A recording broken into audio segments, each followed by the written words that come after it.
It's finally here. MacBook Pro.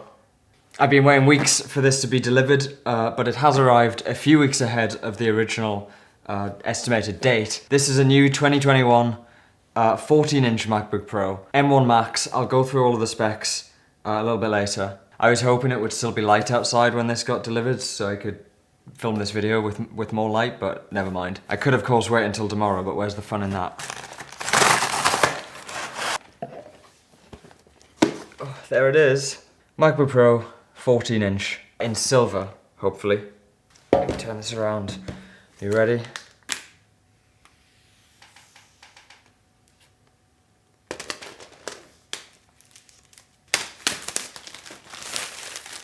I'm so excited for this. Here we go. Oh, there it is.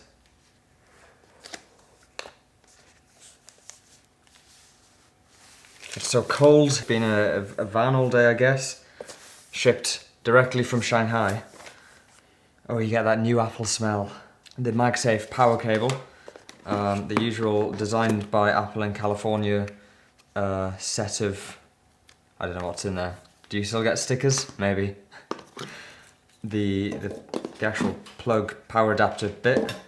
And I think that's everything. Take the paper off.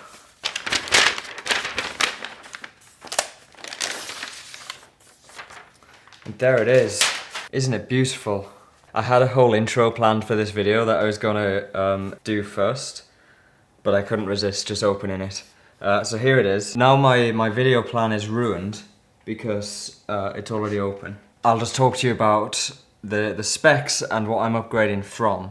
So, as many of you probably know, because I mention it a lot, I'm still currently using this, which is my 2012 MacBook Pro. This is my main laptop, my main computer. I use this every day for everything.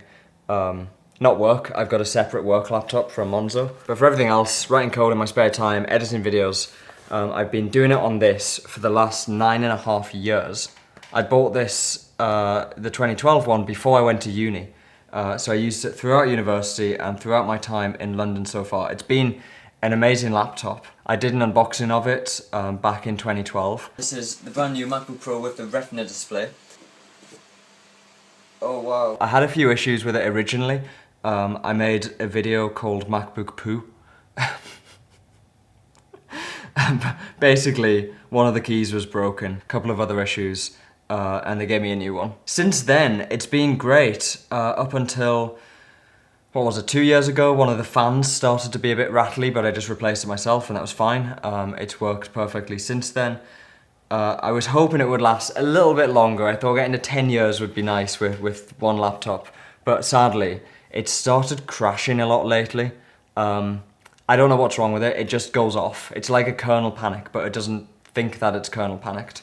There are no logs, there's just no trace of what has happened.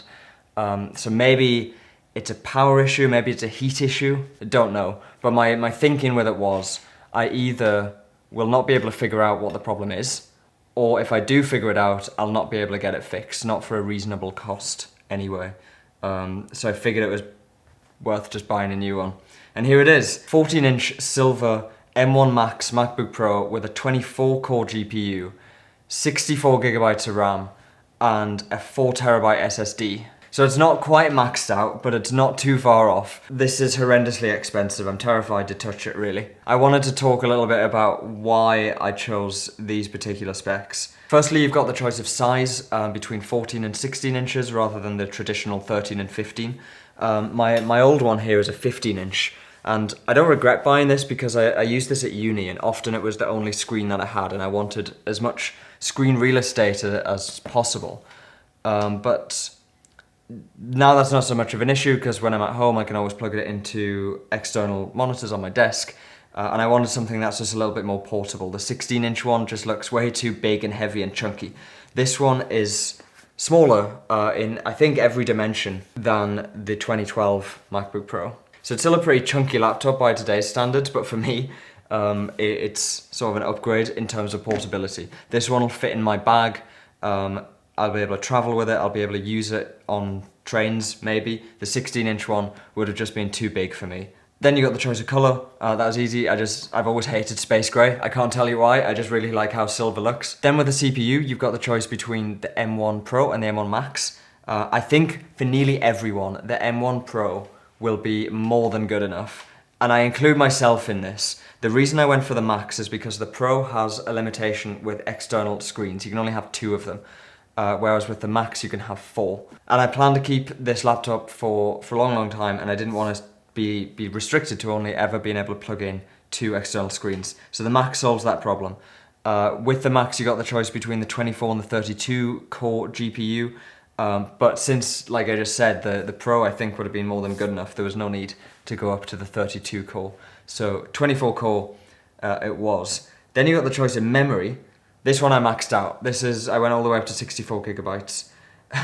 My reason for doing this is because when I bought this 2012 one, I maxed out the RAM then as well, up to 16 gigabytes.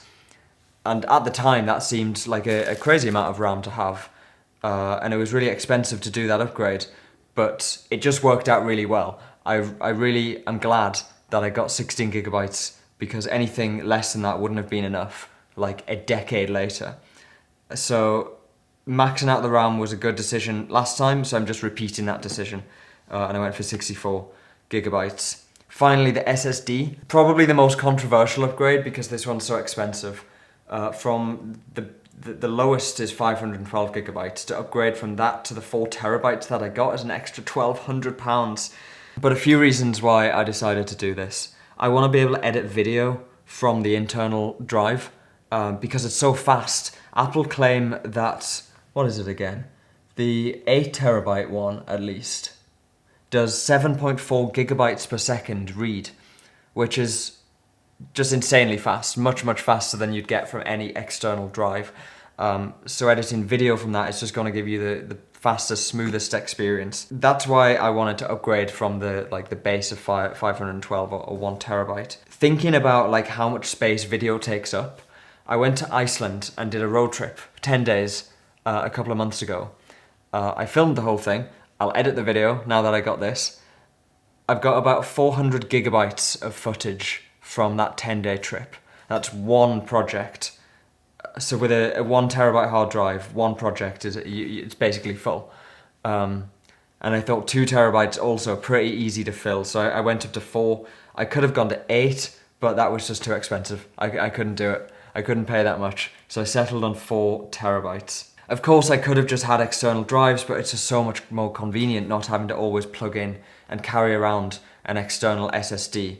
And always having to eject it, it drives me mad before you unplug it as well. This way, I don't need any accessories necessarily. It's all internal. And once I've finished editing a project, I can archive it onto my NAS. So I won't have to have, hopefully, any external hard drives or SSDs plugged in to this laptop. So that's why I went with those specs. I hope that makes sense. I realized that this is a ridiculously powerful laptop and it was very, very expensive.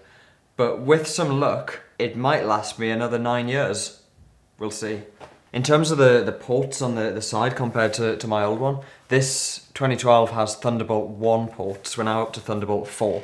I've just skipped 2 and 3. I've also skipped the whole period where they didn't have MagSafe, so we've got MagSafe back again. MagSafe and 2 Thunderbolt ports on that side and a headphone jack, an HDMI, 1 Thunderbolt 4 port on this side and an SD card slot. I personally would have liked to see a USB-A port on this as well. You can tell me that USB-A is dead and USB-C is all anyone needs, but that's just not true, and saying it doesn't make it true. I have a bunch of USB-A accessories. I've got flash drives, I've got the little receivers for my mice and my keyboards. Most of my charging cables, whether they're lightning cables or micro USB cables, have USB-A on the other end. Even new things I buy this year, they still come with charging cables which have USB-A. And it would just be really useful to have one of those ports without needing an adapter. But other than that, I'm pretty happy that they've brought back some of the other ports. I'm happy with this laptop. I'm really happy with what Apple have done. I think it looks beautiful as well. I know not everyone loves the design, but I think this just looks amazing.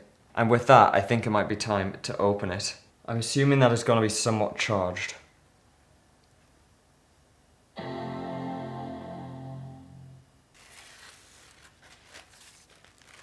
Oh, I didn't plan that very well. All you can see is the reflection of the light.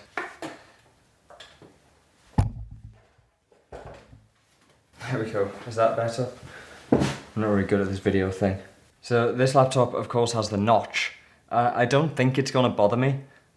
Most of the time, you're probably not going to notice it too much. I think it's fine. What I don't like is the black keyboard. The old laptops had black keys, Mac but OS contains a built-in screen reader. Yeah, I know. I don't need any of this. The old laptops had black keys, but the sort of the background of the keyboard was silver. I think this one looks worse, but I'll get over it. I'm glad though that we've moved past that horrible period of the butterfly keyboard which didn't work. My work laptop is a 2017 MacBook Pro, and at this point I've got like 7 keys that either don't press or double press, and it's an absolute nightmare to type on. This one feels a lot better. Alright, I'm gonna set this up. This is not interesting for you to watch, and then maybe we can do some comparisons between the 10-year-old version and the new one. Alright, I've got my 3 laptops here, the 3 that I own. My work laptop is also behind here, but I'm going to exclude this from my tests. It wouldn't be a fair comparison because of the various kind of management tools that Monzo have installed on here that affect performance. And this leaves us with, obviously, the new one in the middle, the 2021 M1 Max MacBook Pro. This is the one that I'm replacing, the 2012 MacBook Pro. And then just for fun, I've got my little baby MacBook on the end. This is one of the 12-inch ones, which they discontinued a few years ago. But I love how small and portable it is. As far as I'm aware, it's the lightest MacBook that Apple has ever made. In terms of specs, the 2012 MacBook Pro has a 2.3 GHz Intel Core i7. Here we have the M1 Max, 10-core CPU, 24-core GPU, and then the MacBook on the end has a 1.2 GHz dual-core Intel Core M3, which is, I believe, like a mobile processor. So this one's pretty underpowered, but you can't beat the portability. They're not all running the same operating system. The 2012 MacBook Pro only supports up to Catalina and nothing beyond, and it's not even actually on Catalina, but never mind. I'm gonna reboot them all first.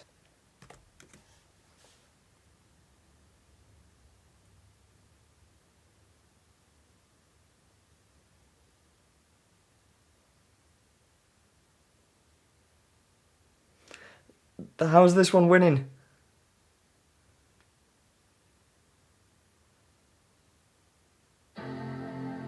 Wow, interesting. Followed by the 2012 one.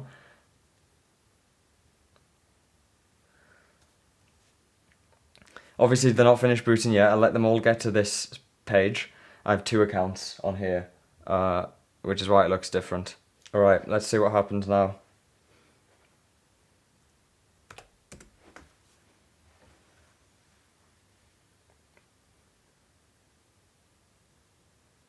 Okay, now the M1 Max powers ahead.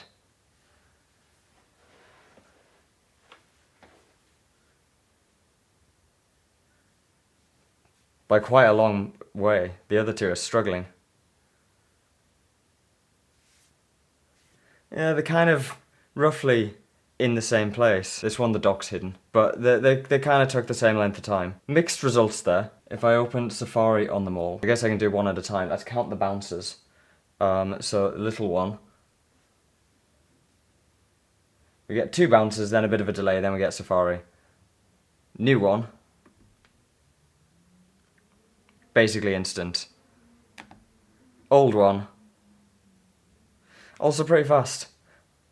macOS is just generally pretty fast. The other thing I want to compare is the time it takes each laptop to transcode some video. This onion that you can see on the screens is a video file from the Cooking with Jake video I made a few weeks ago.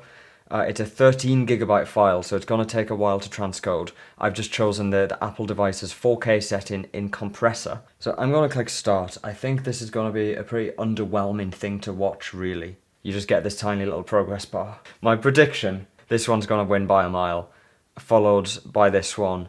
And who knows if that little M3 will ever be able to transcode the video. Interestingly, it's hit and miss whether this decides to use the GPU or not. I'm very confused. It's just doing all of the transcoding currently on the CPU. So the M1 Max is about to finish in just over 6 minutes. There we go, like 6 minutes 15 seconds. We're not even halfway on the 2012 MacBook Pro. Interestingly, the M3 is keeping up and maybe even a bit further ahead. What is happening? The little MacBook is about to beat the MacBook Pro. 15 minutes and 6 seconds. Whereas the MacBook Pro, the old one, is still going. Just looking at activity monitor, I think for some reason what I've inadvertently done is a single core test of these laptops. 17 minutes 41 seconds. I'm gonna stop doing the comparisons because they're not turning out how I expect them to. And I don't think I'm really proving anything because we all know that the M1 Max is a very impressive machine. It's gonna outperform the other two or any MacBook I could compare it with on any task. But what we have seen is that when the task is not specifically optimized for the hardware, the difference in performance is not as significant. Transcoding that video, it seemed to only be using one core. And in that situation, it was only like twice as fast, a little bit more than twice as fast as this one, the 12-inch MacBook. It's not even a MacBook Pro. It's got like a mobile M3 1.2 gigahertz processor in there. Nonetheless, the M1 Max is amazing. It's beautiful. I'm really pleased with it so far. Sadly, I have had a couple of issues, mostly centered around trying to transfer files. I have this hard drive, this external hard drive, which I've had for quite a number of years, with all of my files on, and I've been trying to transfer things from here to the internal SSD and also to my NAS. I've had about 5 kernel panics while I've been trying to copy files. I don't know why. I don't know what the problem is there. It's obviously quite frustrating because one of the main reasons I upgraded to this in the first place is because this old one is crashing a lot. It doesn't seem to be the same issue because, like I said earlier, the old one doesn't appear to be kernel panicking. So yeah, I hoped I would just be able to say positive things about it, but have had a few issues. I think it's obviously software, it's not a problem with the hardware. Other people aren't experiencing this. I'm not trying to put you off buying an M1 MacBook Pro because all round it's a pretty nice laptop. And it's a good upgrade, I think, to both of these. I feel like Goldilocks in the 3 laptops here, and this one in the middle is just right. I'm going to keep the little one just because it's so portable. It's less than 1 kilogram and it's so easy to carry around in a bag. And it's particularly useful if you want to use it on like a train or a plane or somewhere where you've really not got much space. I don't edit video or anything like that on this one, but I do write code. The screen's a little bit small, but I mean, there are people out there who are developing on like iPads, which is all round a horrible experience. This way you get a full-blown operating system, and it's quite doable. Not as a main machine, but in those circumstances where you don't have much space or you don't want anything particularly heavy in your bag. The 2012 MacBook Pro though, I don't really have a use case for anymore, especially with it crashing periodically. So I've decided to trade it in and give it back to Apple. So sadly, this is goodbye. This is going to be quite an emotional end for me, really. I've been using this laptop throughout university. I had it with me every single day, cycling to and from the computer lab. I did all of my university work on this. I wrote my dissertation on this. I've used it pretty much every day since I moved to London. It's been my main machine. I've edited like every YouTube video over the last decade on this thing. Hundreds of videos, probably hundreds of thousands of lines of code I've written. But this is it. I've shut it down. The fans will spin no more, well, until it gets back to Apple, and they'll probably open it and do some tests on it. I have the box, which Apple have given me to return it in. Oh, this is it. Goodbye. I never gave it a name. Goodbye, MacBook Pro. You've been a good laptop. And there we go. Put the new address label on. And it's ready to go. I feel very emotionally attached to this laptop. I did consider just keeping it, but that seems silly. I've got the new one. It's great. Hopefully this one will last years to come. And in another decade, I can make a video saying an emotional goodbye to this one when I replace it with whatever we have in the future. This has been an unboxing of the new 14-inch M1 Max MacBook Pro. Thanks for watching.